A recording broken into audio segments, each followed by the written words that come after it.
Hey, welcome back to Burnt Wood Workshop. Today we're going to do some work with my M1 Ultra. I had promised I was going to do something with my M1 Ultra for some videos. This is where we're going to do it. And happy Valentine's Day. This was supposed to be released before Valentine's Day, but that did not happen. So what we're going to make is this laser engraved box. We made laser engraved sides, and this is just a prototype. It has a little bit of tweaking to be done to it, and we'll go over adjustments and different things. But this was done with the M1 Ultra, and that's what we're going to go over in this video.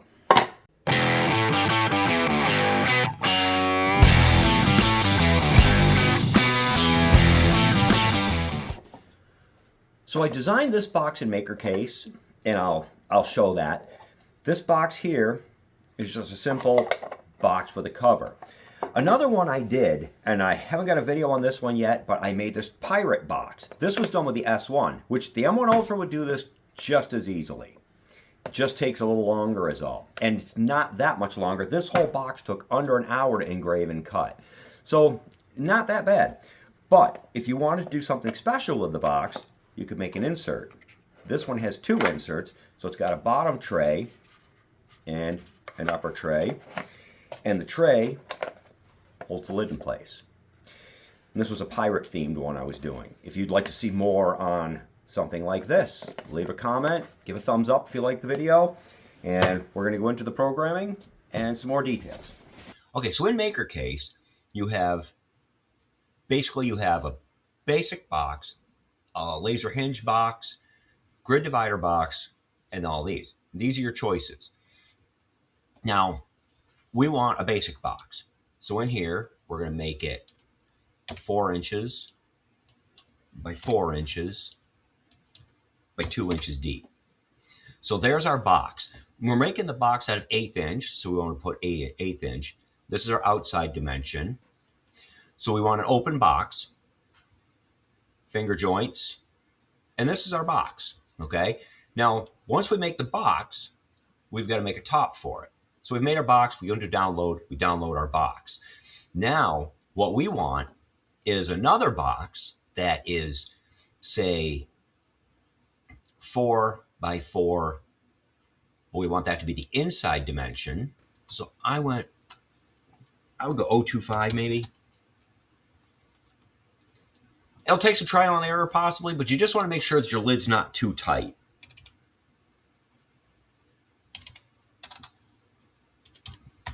All right, so just to make sure your lid's not too tight, I think I went 0.4. It's a little loose, so I would go a little smaller on that. That'll take some experimenting. But that will be your lid, and then you want that to be, say, 3/4, so you go 0.75. And that is your lid for the box. Download both of those, and that's your lid in your box. Now, if you did decide to do a inside divided tray, you would have to measure the inside of the base of the box, and you would go back into MakerCase and you would do a divided tray. Okay, so we're in our MakerCase divided tray. We're going to do our widths and our depths a little bit smaller than the inside of the lower box. And then for our height, we're going to go something less than an inch, 0.875. There we go. Okay, so that would be our box. And then you just make 2 of those, and then you'd have 2 boxes stacked on top of each other for inside your other box. Make a neat little jewelry box. So that is that part of it, and we're going to go into our M1 Ultra stuff now. Okay, so here's the box I made in MakerCase. Now what we want to do is we want to put our image on here, and we're going to start with, go in here, and we want our, okay, so we're going to scale to fit. So there's the piece we want to put on our lid, okay? Now we know the lid is the bigger one, so this is the lid. We're going to take our lid, and the size is 4.286. So we're going to take this, and we're going to go 4.286. Now this and this are the same. Oh, I'll slide it. Let's set that right on that. Do that. Hit mask. Done. Okay, so there's our piece. That's our lid. Now, what I didn't do was make a copy of our cut lines. So now we got to go back in here, do an offset, do a 0 offset.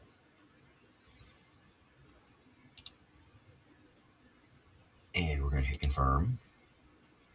And we're going to change that to red. Okay, so now there's our cut file.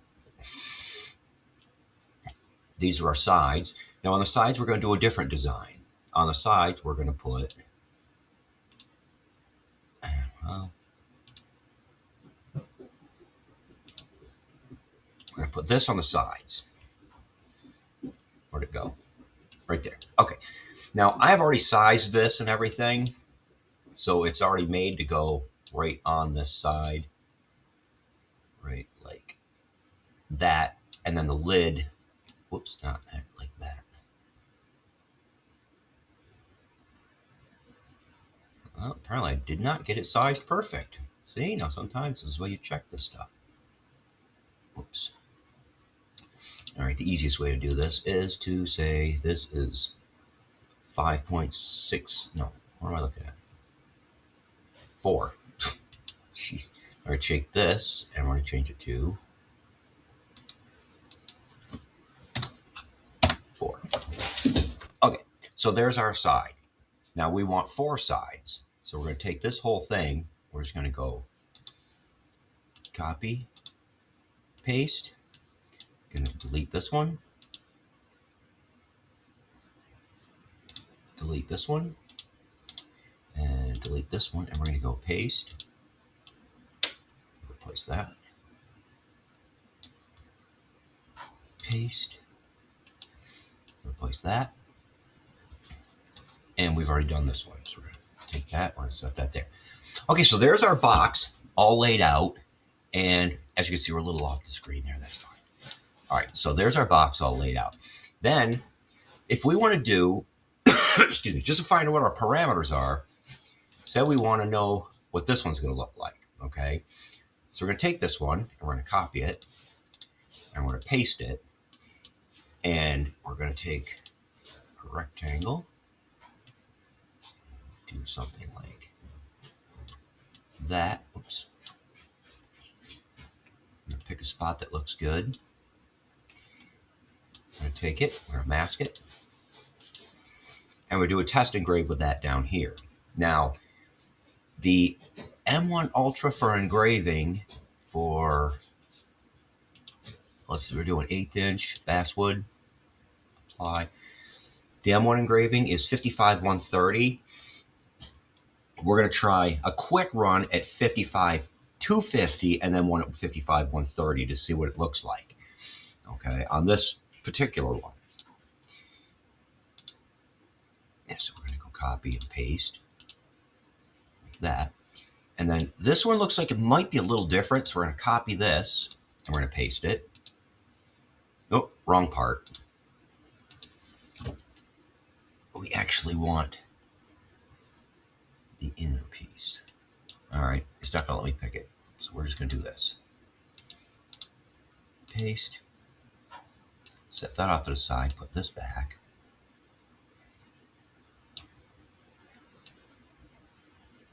Okay, that's back. And we're going to do the exact same thing with this one, is we're just going to make a rectangle. And we'll do this guy right here.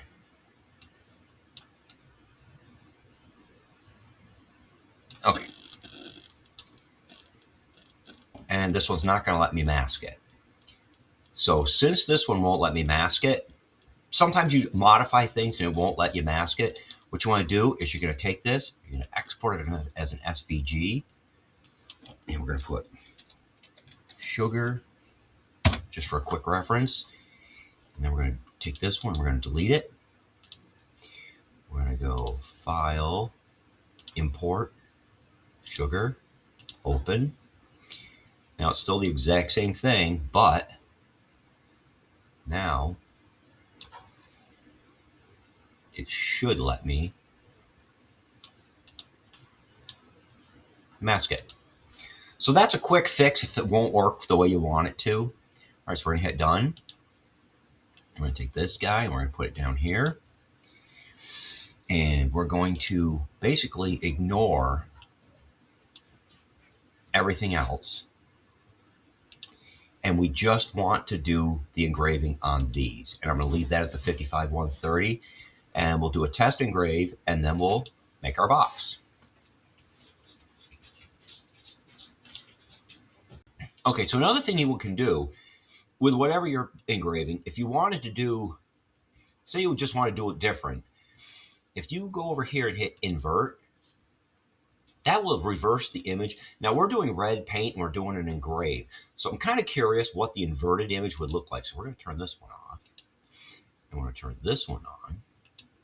And we're going to run that in inverted and see what that looks like on the red paint. It could be exactly what we're looking for.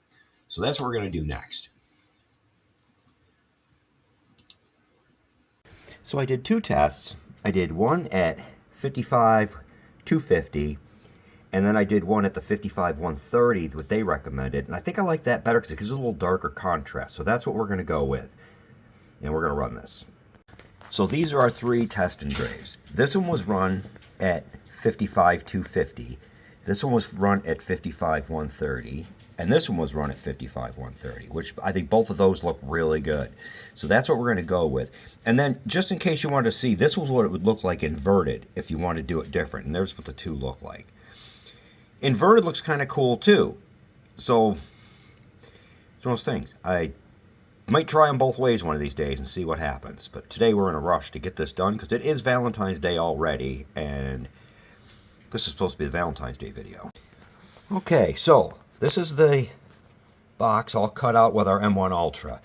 And on the settings they provided, I think everything came out really nice. Everything cut out beautiful. And now we're going to assemble the box. Okay, so here are all of our box pieces. And if you noticed when I made this, I did copy paste with 4 sides. Well, 2 of every side of a box is different. So don't follow that example. We're going to run off 2 more sides. Okay, so here's our design. And I would probably do 2 coats of paint. This is just 1 coat of red paint just for this experiment. Oh, I would probably do 2 because right here we got a little bit of a white line. There must have been a ridge in the wood. I didn't see it. So I would make sure everything's smooth when you do this too. So we're going to glue this up. And then we're going to put a little coat of polyacrylic on this and see what it looks like. So I'm just using CA glue.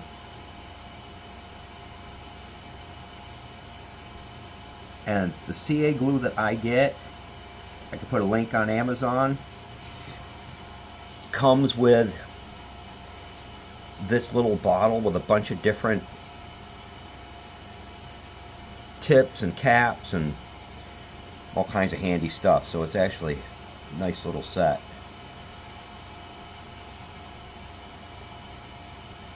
I got my sister hooked on it too. She does a lot of miniatures.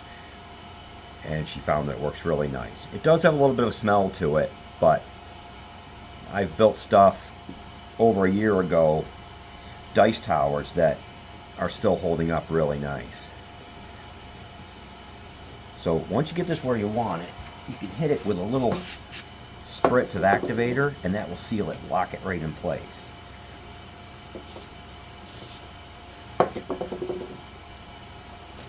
And it might glue it to your tabletops. Just kind of check real quick.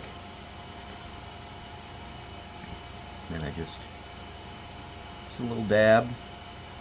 This tip has been cut a few times, so it puts a little bigger dab than I really want. But you just kind of let off the squeeze a little bit, and you get a little less.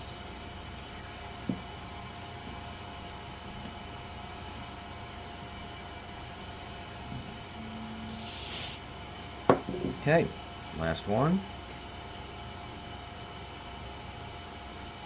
And then once my revised sides come out, we'll put those on. Nice thing about that was this design takes less than a 12 by 12 piece. So I had enough left over to make those sides with no problem. All right, we've already glued that one, but we didn't glue that one. And I always say I should wear gloves doing this because I usually end up getting this all over my fingers. But there is our lid for our box. And our other cut has a few more minutes to go. And when you're done, just wipe this off, and then just, if you squeeze the air out of it to get the glue out of it, it comes with a little cap, which I have lost at the moment, but you put the cap on, it lasts quite a long time without clogging up as much as the old ones did.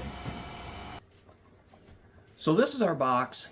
After I put some polyacrylic on it, I think it brings it out really nice, and I think with 2 coats of paint this would have looked really awesome. And there's all the way around. I hope you liked the video. If you like it, give a thumbs up. Leave me a comment if you'd like to see me to do a little more in-depth design of something like this. I've got a lot more stuff in the works. I want to do a bit more with the M1 Ultra. So much stuff you can do with that. I do a ton of laser stuff, but we're going to do some different stuff with the M1 Ultra. I've already done some stickers and things like that. You can check those out. Vinyl, things like that. We'll go into that. And subscribe if you want to see more. So I'll leave a link in the comments to the CA glue that I get. I get this CA glue, and it comes with a little pack with a bunch of little accessories, which is really handy because this bottle's hard to squeeze, but that one works really nice. So thanks for watching, and I'll see you in the next video.